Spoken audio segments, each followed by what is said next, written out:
Pada kesempatan kali ini saya akan menunjukkan kepada teman-teman semua bagaimana cara untuk melakukan penyetingan kamera S-Vis menggunakan S-Vis Studio, begitu ya. Oke, sekarang langkah pertama kita buka S-Vis Studio, teman-teman.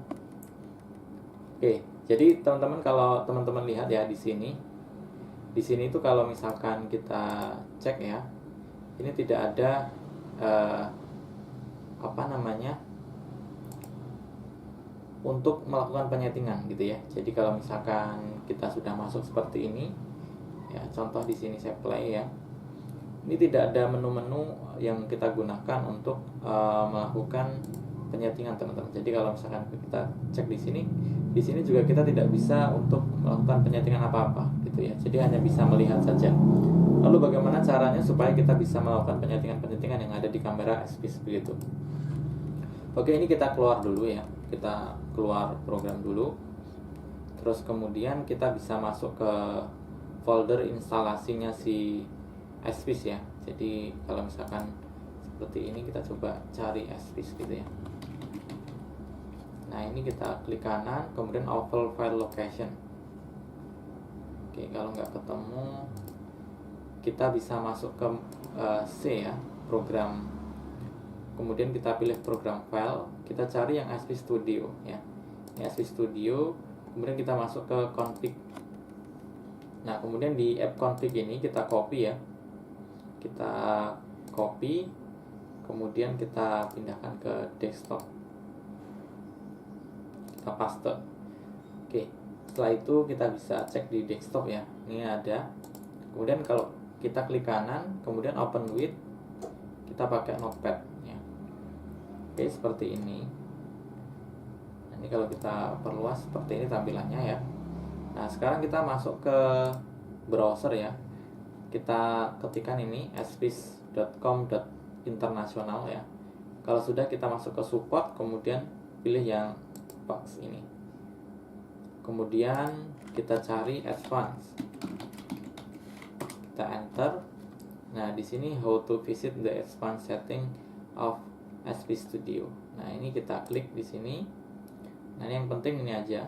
Ini di copy, klik kanan, copy, kemudian kembali lagi ke notepad ya. Kita enter di sini. Kita paste di sini. Kalau sudah, ini kita klik save ya. Kita save, kita close.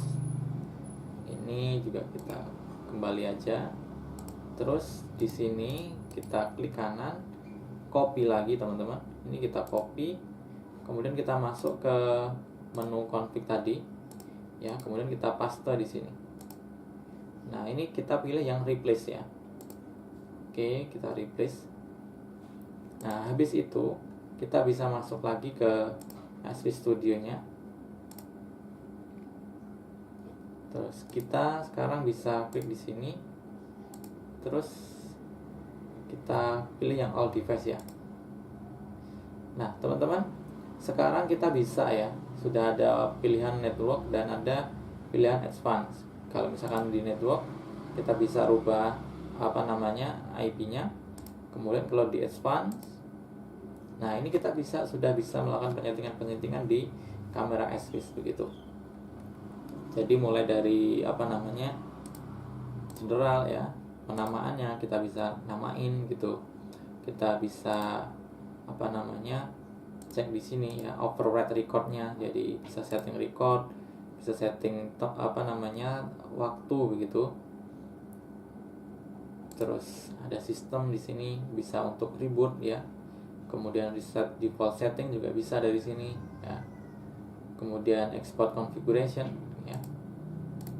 Kemudian bisa juga membuat tapi di sini nggak ada yang nggak bisa. Kemudian di network ya, nanti kita bisa pilih yang manual atau opt-in gitu. Nah, ini yang biasanya ya. Di sini itu kita juga ada menu WiFi-nya. Kalau teman-teman mau rubah WiFi juga bisa di sini ya. Ini bisa. Nah, ini juga tertera beberapa WiFi. Nanti kita akan coba di lain kesempatan. Ini saya hanya akan menunjukkan beberapa settingan saja. Nah, ini juga bisa enable S-Vis-nya. storage ya. Di sini juga bisa kita lihat storage-nya normal apa enggak. Nah, ini event. Kalau mau setting event, ccd, kemudian image. Oke, seperti itu ya teman-teman. Jadi bagaimana cara untuk melakukan penyetingan atau advanced setting di SV Studio. Baik, semoga videonya bermanfaat. Jangan lupa untuk subscribe bagi yang belum, like videonya, dan bagikan ke seluruh media sosial teman-teman semuanya. Sampai jumpa di video-video selanjutnya. Saya akhiri. Assalamualaikum warahmatullahi wabarakatuh.